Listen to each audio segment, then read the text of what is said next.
one strength, as we all know, India has this talent, which is unparalleled in the world, and that talent will only grow, not only in numbers but also in skill, right? As the times come up, and with India being the global capability center hub, services we are strong. I expect more manufacturing to come in. So India certainly is not only sitting on a massive opportunity. So retail is not, like you mentioned, there's a change, because retail now is not only for purchasing, it's also entertainment, it's also an outing, it's also an experience. So where we are seeing where the design element of retail development is that it's becoming more of an experience center, more of entertainment place and shopping, which you can't get online fully. So I see both growing. No doubt scaling up online is cheaper, faster, but we would see, especially in India, brick and mortar only increase. Certainly, it's not that there will be affordable housing being built, but if we have to accelerate that, there has to be an incentive for both on the supply side, which is very important, and also the demand side.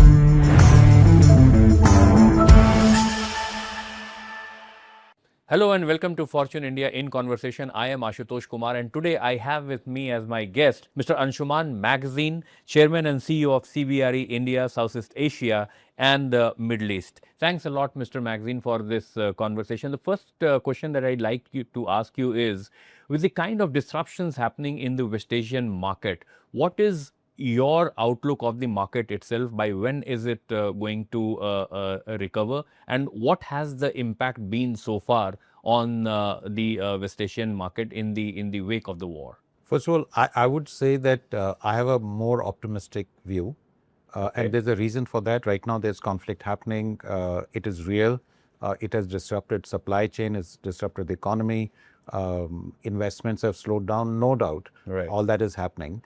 But the fact is, Middle East and places like Dubai in particular, or if you look at Saudi Arabia, UAE, even other parts, but if you look at some of these countries, I feel they will be resilient. And a lot of people who are talking about doomsday, I do not agree with them, and there's a reason for that. The reason is the kind of infrastructure which is already there. If you look at Dubai in particular, Right. and whatever is happening in Riyadh and other cities, there's a whole plan and there's implementation of infrastructure which is being developed there.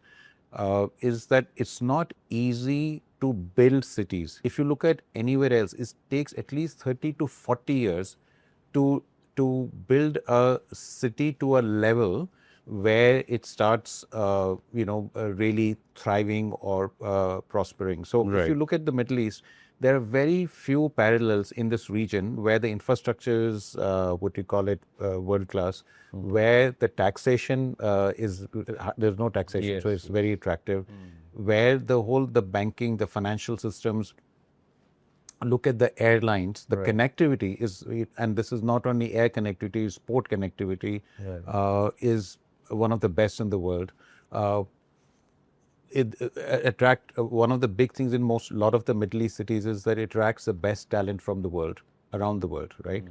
So where else do you have all this? So in spite of the war, they are going to recover faster than anybody can imagine, because, like I said, talent magnet, investment magnet, world-class infrastructure connectivity, banking system, tax incentives, lifestyle, social infrastructure is fantastic. Right. And I think that's what will keep the Middle East resilient, and it will recover sooner than people think. Unfortunately, right now it is very difficult to forecast timing because we don't know when this war is going to end.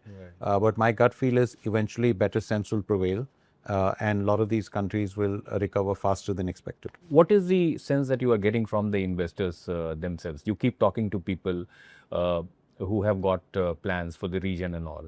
What are their prime concerns?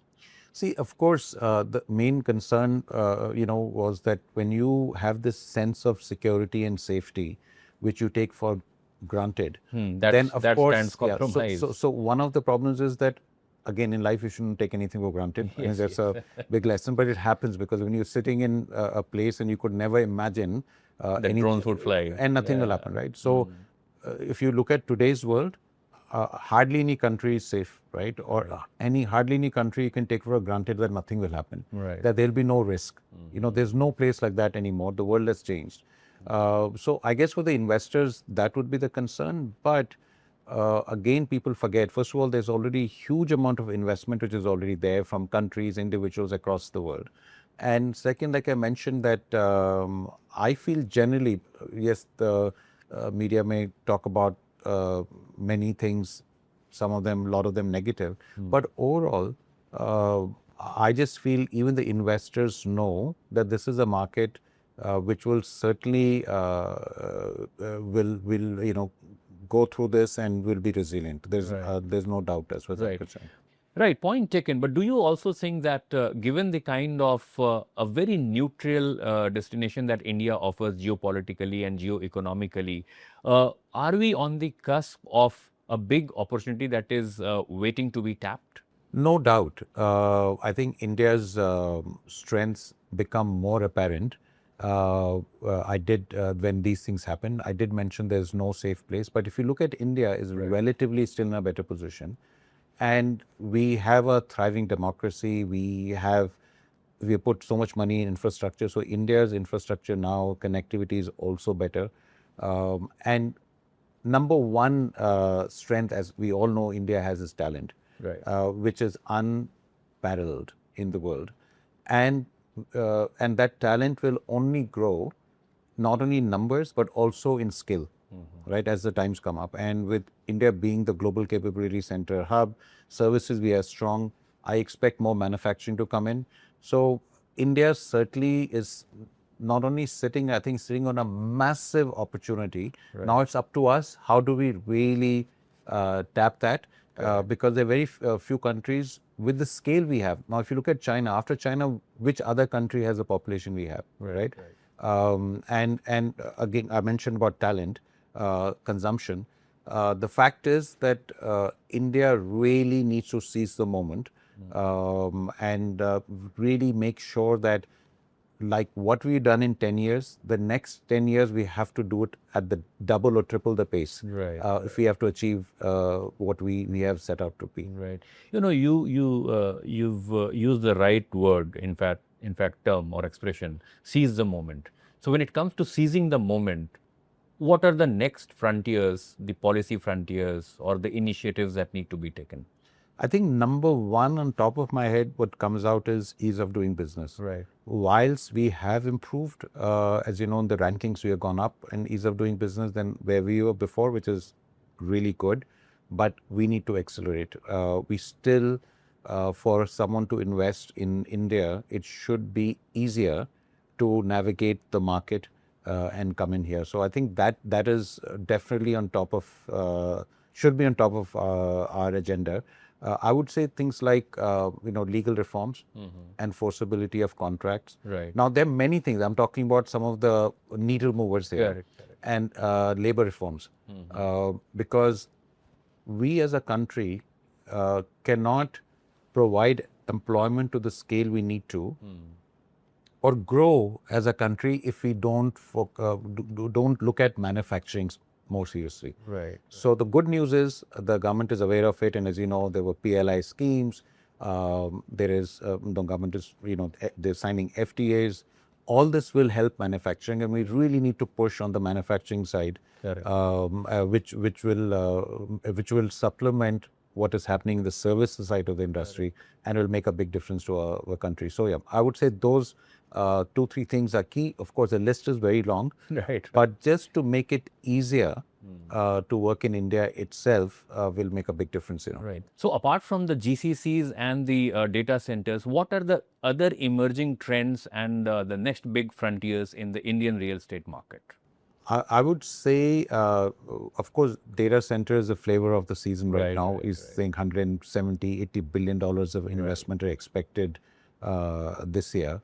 But we are also seeing a rollout in hospitality sector. Finally, hotels are being built, which post-COVID had a big hit, and we are seeing that market recovering. Correct. Healthcare, there's lots happening, not only hospitals, but also diagnostic centers. Across India, there's a big rollout on healthcare side, which is great. Another area which is not talked about is education sector. Right. Not only you hear, of course, more about foreign universities coming here, which is unprecedented. There are more and more foreign universities and campuses setting up. But the bigger play is happening in schools, Right. in K-12. Okay. Across India, you can imagine our population, and we only think of the major cities, but there are schools being rolled out in tier 2, tier 3 cities, smaller towns. So massive rollout on the education sector, because all of this, if you put in together, then again, if you look at airports, India is one of the few countries where greenfield airports are coming in, as you know, right? Besides brownfield, Right. besides redevelopment of existing airports. So there's going to be a lot of play there, and that is throwing out lot of real estate, because people don't imagine that airport is actually a real estate, and 70% of the revenue of our airport depends on real estate, be it office, retail, F&B, etc., and what you see around the airport land, so that we are seeing ports which are being developed, and again throwing in more land for development close to port developments. So lots and lots is happening. So it's very exciting times. It's just that we have to increase the pace. So I must say, last 10 years the pace has improved, and we need to continue that momentum, because our base is very low. Right. So I always give this stats that if you look at retail in India, our market, the entire market in India, is equivalent to maybe Bangkok and Dubai put together, two small cities, right? So we are far behind. If you look at hotels, a number of hotel rooms are, we would be less than, I guess, Manhattan, Bangkok, and all of cities. So we have seen tremendous growth, I would say, since last 5 years, 10 years, but we are still far behind where we should be for the scale and the population what we have in India. Right.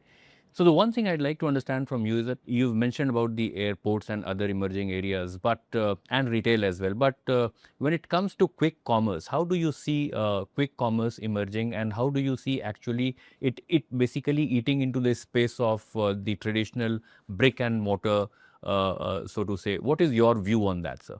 See, brick and mortar and online retail will go hand in hand. There is no way that it can be any other way, because the reason for that is, we see, for example, we have a large retail business, and we see online retailers who have reached a certain scale are now going brick and mortar to support that. And the brick and mortar retailers are going online. So both are happening. And for us, this is great, because we work on the both side, because end of the day, no doubt the younger people, or most people, why even younger, post-COVID, most people are comfortable ordering online. And the online infrastructure is improved tremendously, as you know. So today everybody just clicks and you can order. But at the same time, as human beings, we want to experience retail. We want to touch and feel. We want to go out. So you can't be just living inside a room and not come out and order everything, right? So retail is not, like you mentioned, there's a change, because retail now is not only for purchasing, it's also entertainment. It's also an outing. It's also an experience. So where we are seeing there's a whole, where the design element of retail developments is changing, is that it's becoming more of a experience center, more of entertainment place and shopping, which you can't get online fully.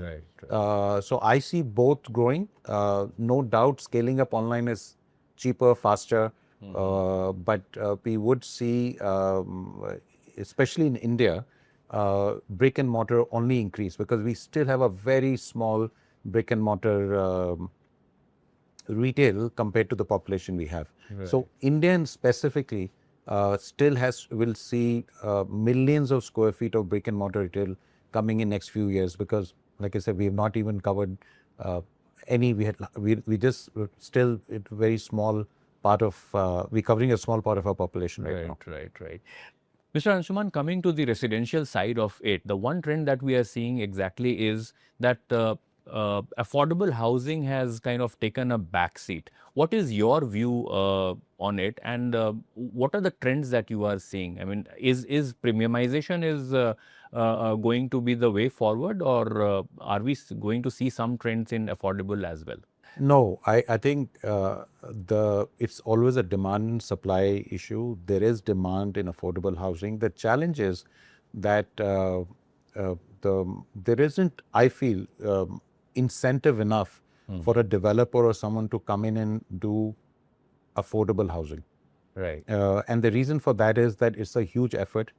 The cost of money is high. The cost of land is high. And there isn't, and it's hard work, to just navigate and do development. And I feel if given enough incentive, and incentive means that it should be cheaper to borrow for the consumer, because you have to create demand. Correct. Then supply comes in. So if someone is, for example, buying their first time home, then there should be some subsidy on the money they're lending, especially for affordable housing, and there should be as much as possible tax benefits, so that it becomes cheaper or more attractive for people to buy. Right. And from the developer side, equally important, I feel, is they should get whatever tax benefits, cheaper and longer term financing to do affordable housing projects. Because I think somehow this is not understood, that they think, okay, anybody will do it. Yeah, they're going after profit. Of course, they have to make profit. They'll go there. Yeah. But how to incentivize that? Otherwise, it's easier to do a luxury, smaller luxury development, because, like I said, it's the same brain damage, and do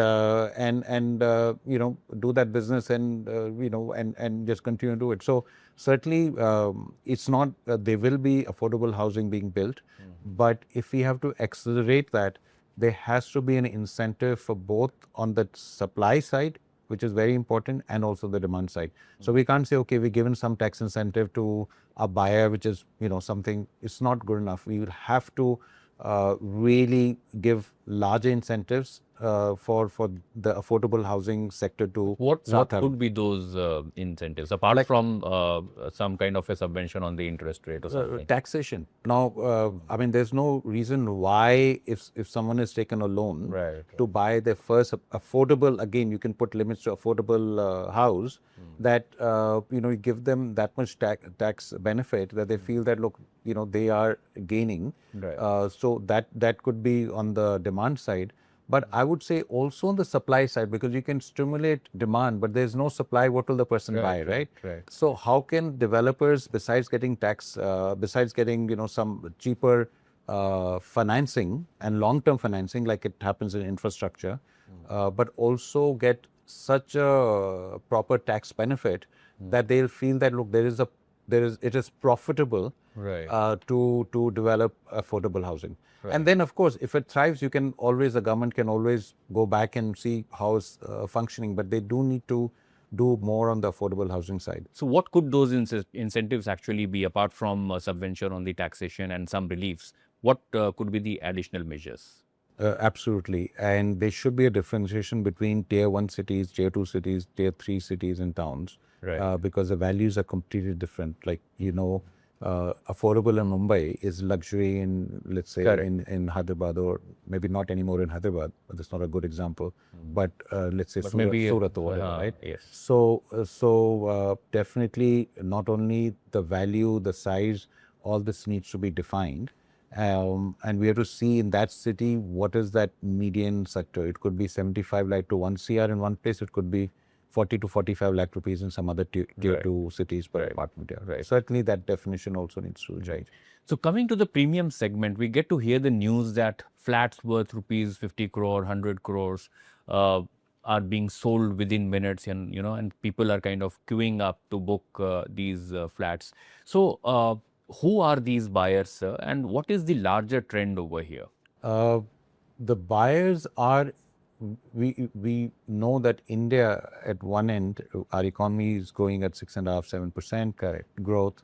So there is wealth being created, Right. right? And a lot of people who they could be a startup person who sold his company. It could be senior people working in corporates, a businessman. So our economy, if you look at from all the sectors which are doing well, is creating wealth. Right. And generally speaking, in Asia and in India in particular, I think the first thing someone does it when they accumulate any wealth is to buy Buy a a house, home, right? Because in their mind, that gives them security. Or us, security, it's yeah. everybody's human Yeah. nature. Although I'm not sure that will happen to Gen Z, Yeah. but that's another discussion. So anybody, their first thing is if they, they run into wealth, first thing they'll do is buy a house. And in today's time, everybody wants to improve the quality of their life, improve the standards they live in. And I think COVID certainly played a part where people realized that they spend, home is really important. Everybody Right, knew right, that. right. But in COVID time, people realized they need more space. Correct. And then this whole, the social environment is such that you want to show that, Right, you need a good place to live. Right. So certainly the luxury demand will continue as the economy grows, as more wealth is created in this country. So, what is the overall demand scenario now? We have seen that before 7 or 8 years preceding COVID, the demand had come down, and after COVID, it really sprang up. So, does the momentum continue right now? The momentum is still there. See, it's always cyclical. Right. So people think that when the market is going up, it will be perpetual. Right. Never happens.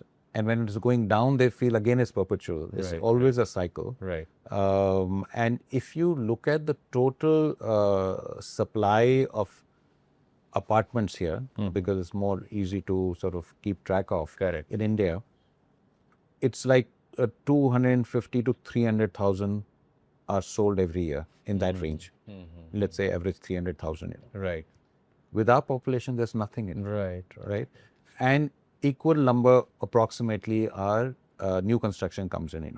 Right. So if you look at our population, again the scale is not there, but it's going to increase. We will go through the cycles. There will be years when the sales will be up, and the years will slow down. But overall, there will be momentum because we are seeing, like I mentioned, wealth being created. We are seeing, and will continue to see for many years, shift from rural to urban areas of people, and that will keep the demand going. Right, right. Coming to the funding models, in fact, very innovative funding models like REITs and all have come. If you could give us an overview as to what has happened and what more is likely to happen, is funding going to be more and more democratized, and is there a wider pool, so to say, available for real estate development now? Yes, REIT, actually, I believe is a fantastic structure. Right. So one is that it is, allows a retail investor to participate in commercial real estate, right? But the other big part of the REIT is that it provides exit to investors. Right. So, for example, large institutional investor who puts in money in India. In the past, for the larger amount, how do you exit? How do you sell it and make money? Was a difficult question. Yeah, it was a and that was a deterrent for investments to come in. Exactly. So today, someone puts in some institutional money, comes in from outside, or even locally, puts money in real estate, commercial real estate.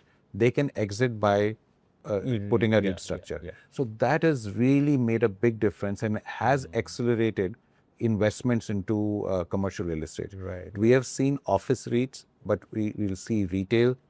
In the future, there will be REIT on logistics side, and I feel this is here to stay. And there's, of course, we're talking about the SM REIT also now. So not only here to stay, we will see that there'll be many more REIT structures will come in the future.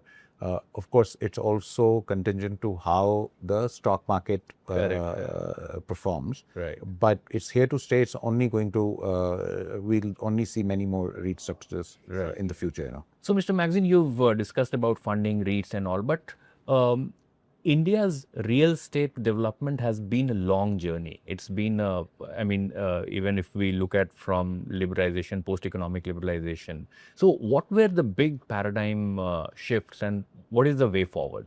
Yeah. So I was fortunate that I got the front seat of view of entire story of development of India, which really started 3 decades back, and really seen in front of my eyes all the cities coming up, and all the investments and the entire the process. Right. The first trigger, as far as I'm concerned, was the economic reforms, Right.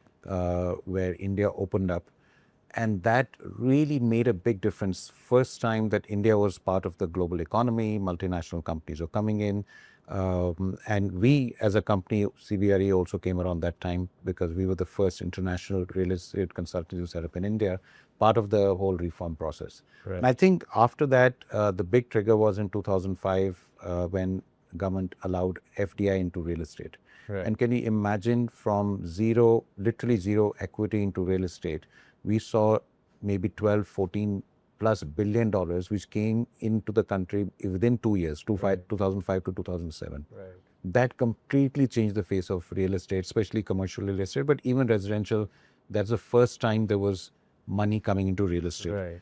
Then last 10 years has really seen accelerated, growth in our infrastructure in real estate. Right. I think one other needle mover was RERA, Correct. which there was a lot of debate, but Right. RERA provided comfort and assurance to investors, not only retail investors, but institutional investors. I would say the other big part was financing in real estate.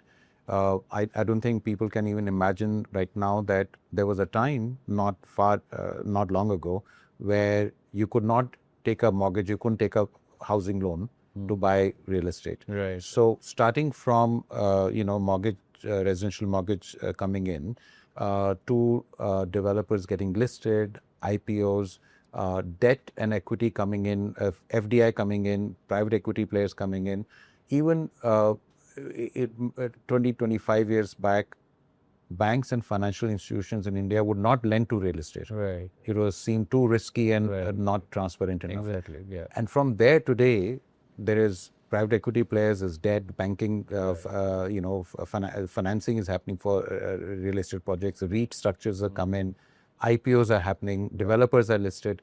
So that financing part was a big needle mover, and we've seen huge scale up in real estate market. So yeah, I would say primarily that technology also helped that India has become a global capability center of the world. That could not now. It started with BPOs and all. That would not have been possible if there was no technology, and if we didn't have the talent. Right. So I would say last 3 decades has been a huge, massive change. Last 10 years, what we have seen, what has happened in last 10 years has been unprecedented. I think it has been the biggest chunk of growth has happened in last 10 years. And in your view, the momentum is going to continue? Momentum is going to continue, no doubt. Again, part of it, everything is cyclical. Where India stands and what is happening, I think for next 3 decades, we are fortunate to be in India that we will see momentum, action, economy growing. No doubt there are, like I said, there are cycles. Obviously, but we'll be one of the few countries on this planet, I feel, which will see growth for next 30 years.